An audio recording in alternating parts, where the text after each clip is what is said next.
पर बदलता है और मौसमों की तरह घर बदलता है, तेरे सफर में कोई तेरा साथ कहां तक दे, तू अपनी चाल बराबर बदलता है।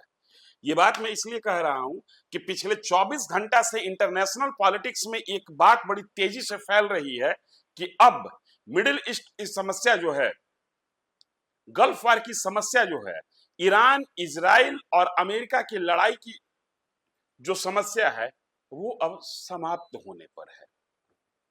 सीधे सीधे देखने पर ऐसा लगता नहीं है, लेकिन अगर परिस्थितियों को डिकोड करते हैं तो ऐसा लगता है। नमस्कार, आप देखना शुरू कर चुके हैं न्यूज फॉर नेशन। मैं हूं आपके साथ धीरेन्द्र। क्या ट्रंप वही करेंगे जो आज तक अमेरिका करता आया है? क्या ट्रंप की अपनी स्थिति अपने देश से लेकर अंतरराष्ट्रीय राजनीति में इतनी लिजलिजी सी हो गई है कि सुबह कुछ, दोपहर कुछ और शाम कुछ और रात में पैकिंग की तैयारी करने लगे ट्रंप? क्या ईरान इतना ताकतवर है कि विश्व की सबसे बड़ी ताकत अमेरिका और उसके साथ खड़ी गल्फ की सबसे बड़ी ताकत इजराइल, दोनों को अकेले पीछे धकेलने पर या पीछे हटने पर मजबूर कर दिया? संकेत तो कुछ ऐसे ही मिल रहे हैं। मैंने जहां से बात शुरू की थी, फिर उसी लाइन को पकड़ रहा हूं कि बातों पर एतबार कहां तक किया जाए, लेकिन बात है तो एतबार करना होगा। यह अलग बात है कि साहब हर 6 घंटे पर अपनी ही बात से पलट जाते हैं। अब खबर निकल कर आ रही है कि अमेरिका ईरान युद्ध से पीछे हटने को तैयार है। ट्रंप साहब एक तरफा युद्ध विराम करने के लिए तैयार हैं और ट्रंप साहब अकेले बोल रहे हैं कि ईरान मेरे चरणों में गिरकर गिड़गिड़ा रहा है कि हुजूर छोड़ दीजिए, गलती हो गई माई बाप, हम छोड़ने के लिए भी तैयार हैं। ईरान कह रहा है कि ऐसी कोई स्थिति है नहीं, हम करबला के शहीद के वंशज हैं, शहादत देनी मेरी खून में है, हम शहादत देंगे लेकिन सरेंडर नहीं करेंगे। कुल मिलाकर मिडिल ईस्ट की स्थिति है क्या? अमेरिकी राष्ट्रपति ट्रंप कई मोर्चे पर घिरते हुए दिख रहे हैं। हाल में अमेरिका में ट्रंप की नीतियों के खिलाफ और खास करके ईरान को लेकर एक बहुत बड़ा जन प्रदर्शन हुआ, लोग सड़क पर उतर गए। ट्रंप ने कहा कि ऐसा होता रहता है, लेकिन अमेरिका की पॉलिटिक्स पर नजर रखने वाले लोग कह रहे हैं कि नहीं, ऐसा होता रहता नहीं है, ये हुआ है। ये ट्रंप के इंटरनली पॉलिटिक्स, अमेरिका की इंटरनल पॉलिटिक्स में ट्रंप को आम लोगों के द्वारा एक तरीके से सीधे चुनौती दी गई। दूसरा, स्ट्रेट ऑफ हॉर्मुज, जो विश्व के ईंधन का रोड है, रास्ता है। इसी रास्ते विश्व के अधिकांश देशों को क्रूड ऑयल की सप्लाई होती है और इस पर ईरान निर्णायक रूप से कब्जा किए हुए है और किसी भी सूरत में ट्रंप इस कब्जा को हटाने में नाकाम रह रहे हैं और स्थिति इतनी नाजुक हो गई कि नाटो कंट्री से ट्रंप ने सहायता मांगा और नाटो राष्ट्र ने कह दिया, नाटो यूरोपियन कंट्रीज का एक ग्रुप है, स्पष्ट जवाब मिला कि स्ट्रेट ऑफ हॉर्मुज की लड़ाई में हम आपके साथ नहीं हैं। अब तो ट्रंप कहने लगे कि हम आपके साथ नहीं है, मतलब अमेरिका शायद इस बात पर विचार कर रहा है कि नाटो संगठन से वो वापस निकल आए।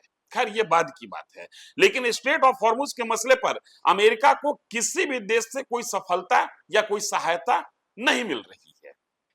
अब अमेरिका ने पीछे हटने के लिए एक लॉजिक खोज लिया है और अमेरिका, इजराइल अब ये तर्क दे रहे हैं कि हम जिस लक्ष्य के साथ ईरान पर अटैक करना शुरू किए थे वो लक्ष्य हमने प्राप्त कर लिया है। इशारा है कि ईरान के न्यूक्लियर साइट्स को हम डिस्टर्ब करने में या डिस्ट्रॉय करने में कामयाब हो गए, लेकिन ये एक लक्ष्य था, एकमात्र लक्ष्य नहीं था।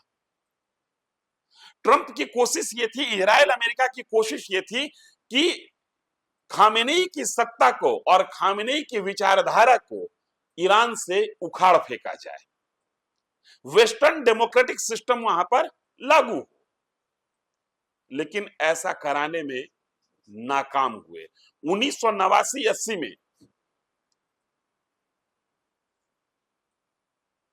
इस्लामिक रिवॉल्यूशन के बाद ईरान की स्थिति जिस तरीके से बदली और वहां पर कट्टरपंथी शिया ताकत जिस तरीके से स्थापित हुई है, उस ताकत को और उस विचारधारा को हटाने में भी ट्रंप और इजराइल की संयुक्त सेना नाकाम रही।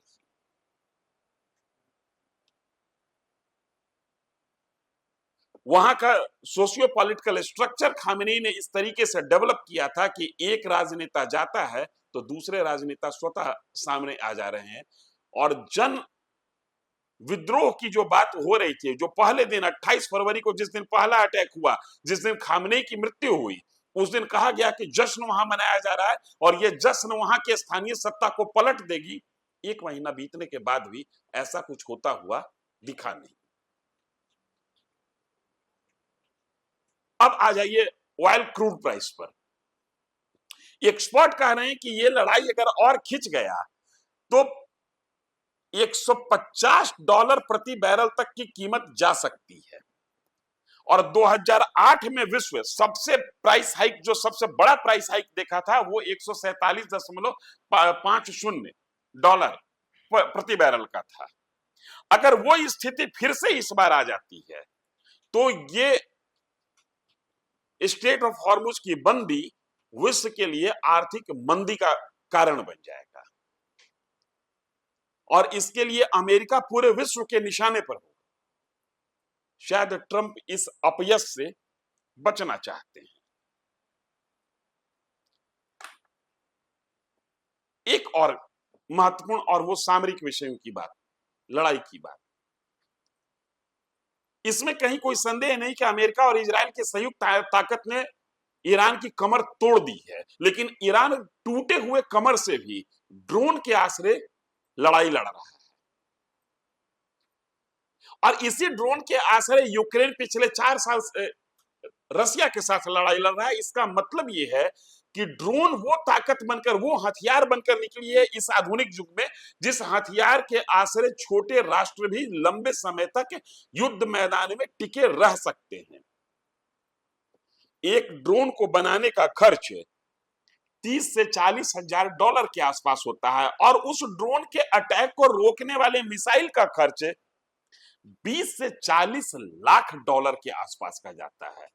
लिहाजा इजराइल और अमेरिका के लिए युद्ध महंगा होता जा रहा है।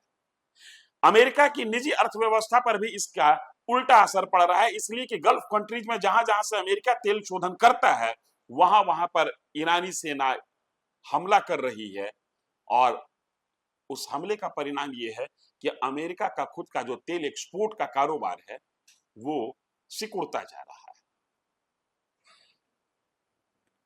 तो कुल मिलाकर, चाहे वो वियतनाम की बात हो, चाहे वो अफगानिस्तान की बात हो, या चाहे वो कुछ हद तक कह सकते हैं इराक की बात हो, अमेरिका किसी भी लड़ाई को अंजाम तक नहीं ले जाता और हमेशा इसकी स्थिति रही है मैदान छोड़कर भागने की। और ट्रंप ने धीरे धीरे संकेत देने शुरू कर दिए कि हम पीछे हटने को तैयार हैं। जबकि मैंने जैसा कहा कि शहादत की आदत रखने वाली शिया समुदाय का नेता ईरान में कह रहा है कि जनाब मैदान पर आइए, हम शहीद होने के लिए तैयार हैं, सरेंडर नहीं होंगे। नजर बनाए रखिए, आप भी नजर बनाए हुए हैं, हम भी। धन्यवाद।